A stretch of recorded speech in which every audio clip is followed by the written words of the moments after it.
Pendant 2 jours à Blénod-les-Toules se déroule la 4e édition du DMZ, le plus grand rassemblement d'airsofters en France.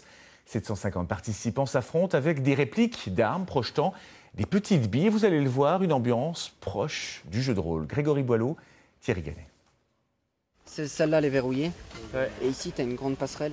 Le calme avant la tempête. Par petits groupes, chacun vérifie le parcours et prépare sa stratégie. On ne part pas comme ça à l'abordage. On fait un petit briefing, histoire de savoir comment on va s'orienter et se déplacer sur le terrain, les points stratégiques, les zones dangereuses où il y a possibilité d'avoir de gros accrochages. Et puis le but, c'est de se faire plaisir.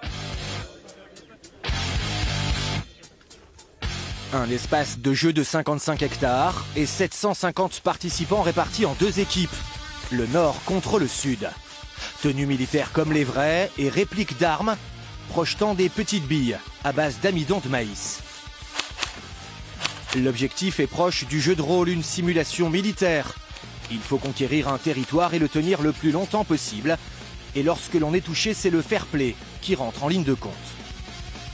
Un joueur qui est touché, il doit le signaler lui-même. Donc on a quelques arbitres sur le terrain pour vérifier que tout le monde joue bien le jeu, mais normalement ça se passe bien. Et donc un joueur qui est touché va attendre soit que des adversaires viennent le soigner pour le capturer, soit que des amis viennent le soigner pour le remettre en jeu. Le DMZ, 4e édition, le plus grand rassemblement d'airsofters en France. On vient ici pour se défouler, décompresser et canarder à tout va.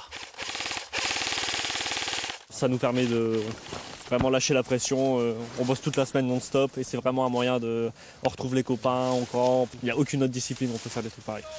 La partie se déroule jusqu'à demain, 30 heures de combat d'affilée. La nuit risque d'être chaude et mouvementée.